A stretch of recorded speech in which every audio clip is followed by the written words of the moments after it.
स्वराज मराठीमध्ये आपलं स्वागत आहे. सर्वसामान्यांचा आवाज, निर्भीड, बेधडक, स्वराज मराठी. सोमनाथ सूर्यवंशी यांच्या कुटुंबियांना भेटायला आलोय. अधिवेशन सुरू होतं, आज संपलं आणि आम्ही आलो. बीड येथे दुःखद हत्या झाली, तेथे त्यांच्या कुटुंबियांची भेट घेतली आहे. न्यायालयीन चौकशीने उच्च चौकशी होणार असं मुख्यमंत्र्यांनी जाहीर केलंय. परभणीची घटना ही दुःखद आहे. त्यांच्या कुटुंबियांचं म्हणणं ऐकून घेतलं. सोमनाथचे कुटुंब लातूर जिल्ह्यातील आहे, मात्र वडार समाजातील असल्यामुळे कामासाठी ते वेगवेगळ्या ठिकाणी जातात. वडील गेल्यावर मोठा म्हणून सोमनाथवर सगळी जबाबदारी आली. सोमनाथने शिक्षणात चांगलं यश संपादन केलं होतं. त्यांचे लहान भाऊ चांगले शिकलेत. लहान भाऊ अविनाश याला शासकीय सेवेत नोकरी मिळावी अशी त्यांची विनंती आहे. फास्ट ट्रॅक कोर्टात खटला चालवावा अशी त्यांची मागणी आहे. मवेजा वाढवून देण्याची मागणी आहे. आम्हालाही कळतं की प्रत्येकानं राज्यकर्ते म्हणून काम केलंय. आलो नसतो तर म्हणाले असते आम्ही भेटी दिल्या, पण सरकारच्या वतीनं कोणी आलं नाही. विरोधकांना फक्त विरोधी भूमिका मांडायची असते. आम्ही मार्ग काढायला आलोय.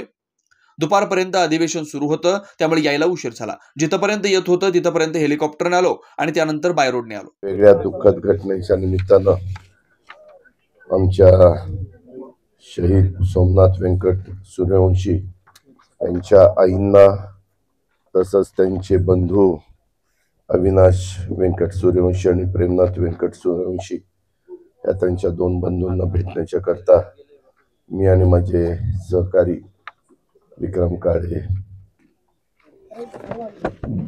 राजेश विटेकर, रत्नाकर गुट्टे, अमोल मिटकरी आम्ही सगळेजण इथं आलेलो होतो. आपल्याला सगळ्यांना माहिती की आजपर्यंत आमचं अधिवेशन चाललेलं होतं.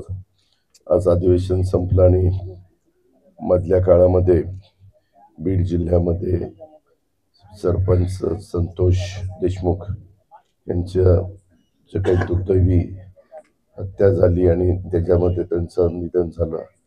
त्याच्याही आईला, त्यांच्या मिसेसला, त्यांच्या मुलांना, त्यांच्या वडिलांना, त्यांच्या भावाला, त्यांच्या भाऊजाला अशा परिवाराला भेटायला आम्ही तिथं गेलेलो होतो आणि त्यांचंही काही म्हणणं होतं ते सगळं ऐकून घेतलं. सरकारने त्याच्यामध्ये काय लक्ष घातलंय आणि कशा पद्धतीनं न्यायालयीन चौकशी आणि शिवाय उच्च स्तरावर वरिष्ठ एकदम अधिकारी पोलीस खात्याचा त्यांच्या उपस्थितीमध्ये पण चौकशी, अशा त्या दोन चौकशीच्या बद्दल राज्याचे मुख्यमंत्री म्हणून देवेंद्र फडणवीस साहेबांनी काल सभागृहामध्ये या सगळ्या गोष्टी सांगितल्या. इथं जे घडलं ती पण घटना अतिशय दुर्दैवी अशा प्रकारची घटना आहे. मी आता त्यांचा 2 नंबरचा बंधू प्रेमनाथ आणि अविनाश या दोघांशी बोलत होतो.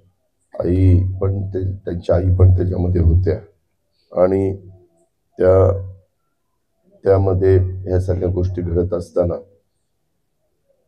मी त्यांचं जे काही म्हणणं होतं ते सगळं काही जाणून घेण्याचा प्रयत्न केला.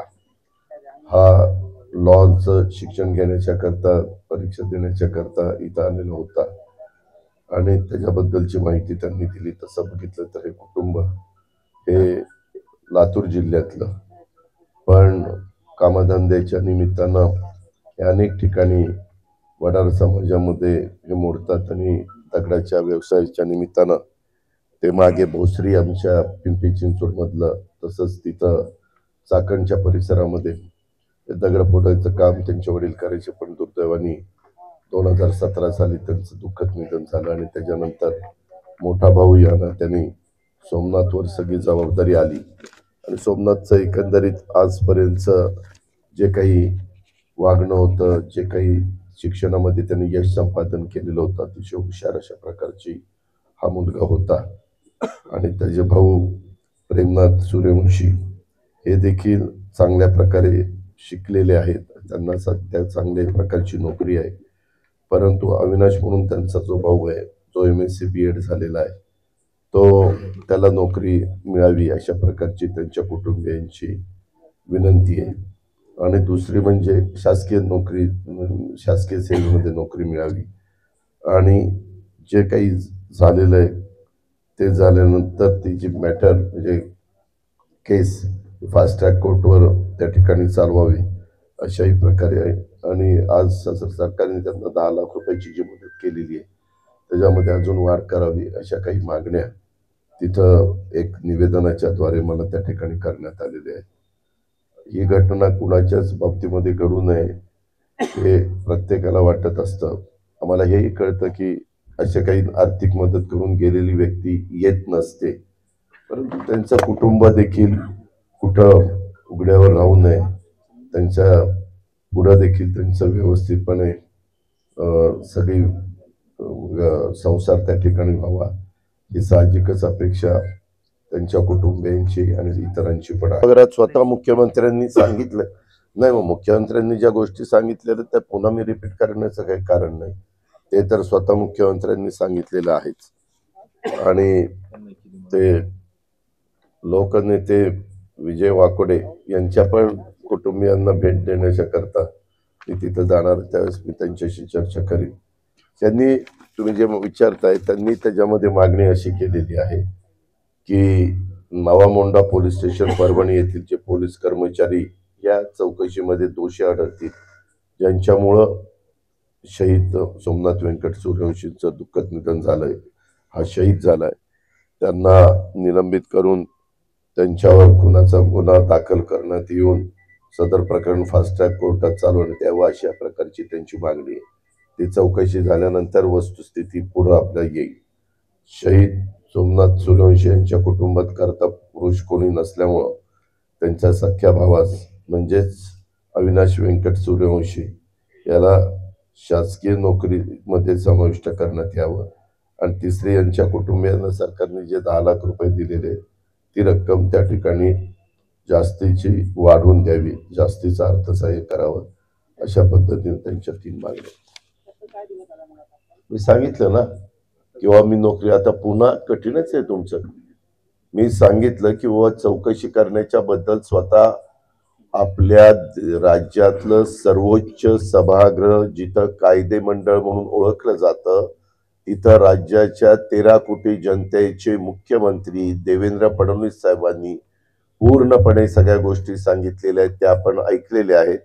फक्त त्याच्यामध्ये इथं आल्यानंतर त्यांचा भाऊ अविनाश व्यंकट सूर्यवंशी जो MSc BEd झालेला आहे, चांगला शिकलेला आहे, त्याला नोकरीच्या संदर्भामध्ये शासकीय नोकरी मिळावी, म्हणजे कुठल्याही ग्रँटेबल मध्ये नोकरी मिळाली म्हणजे ते शासकीय मिळाल्यासारखंच आहे, कुठली जरी संस्था शिक्षण संस्था असली तरी.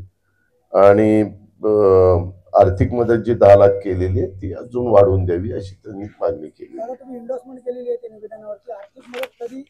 एक मिनिट, मी एंडोर्समेंट केलेली आहे, त्यांचे नंबर घेतलेले, त्या दोघांचे नंबर मी अविनाशचा घेतलेला आहे, प्रेमनाथचा घेतलेला आहे, कारण तिथं गेल्यानंतर मला त्यांच्याशी संपर्क साधणं किंवा माझा नंबर त्यांना व्हॉट्सअप दिलेला आहे, आम्ही एकमेकाशी संपर्क साधणं सोयीचं होईल. कारण बऱ्याचदा एखादी घटना ताजी असते त्यावेळेस सगळं त्याचा प्रत्येक जण म्हणतं आम्ही मदत करू, आणि जशी जशी घटना त्याला उशीर व्हायला लागतो किंवा जुनी होती त्यावेळेस प्रत्येक जण त्या गोष्टी विसरून जातो, तसं होता कामा नये म्हणून मी त्या पद्धतीनं माझी नोंद करून घेतलेली.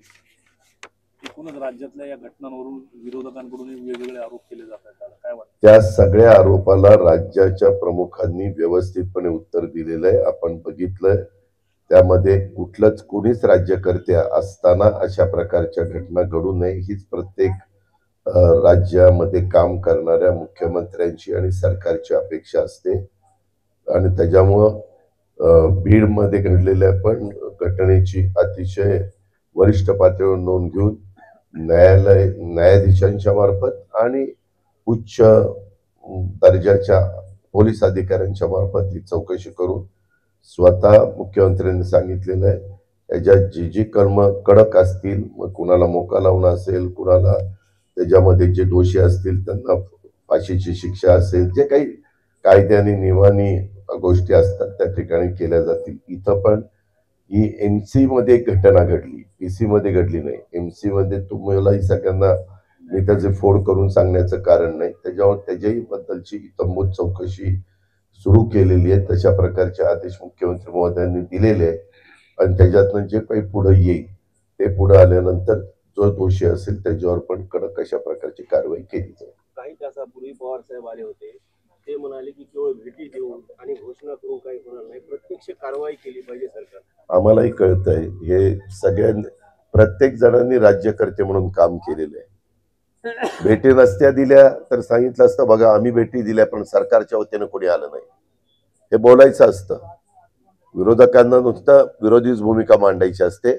आम्ही मार्ग काढायला आलोय, त्याच्यातनं व्यवस्थितपणे त्या कुटुंबाचा जो आधार तुटलेला आहे ते कुटुंब त्याच्यातनं खचून न जाता पुन्हा त्याला कसं उभं करता येईल, पुन्हा ते व्यवस्थितपणे रांकेला त्याच्या आईच्यावर दुःखाचा जो डोंगर कोसळलेला आहे, त्याच्या भावावर, दोन्ही भावांच्यावर, या सगळ्या गोष्टी करण्याच्या करता आम्ही आलेलो आहे. आम्ही काही, आणि तुम्हाला माहिती आहे आज दुपारपर्यंत सभागृह चालू होतं, त्याच्या दुपारी सभागृह संपलं की आम्ही लगेचच तिथं निघालो आणि थोडा उशीर झाला त्याच्यामुळे बाय रोड होता, इकडे यावं लागलं.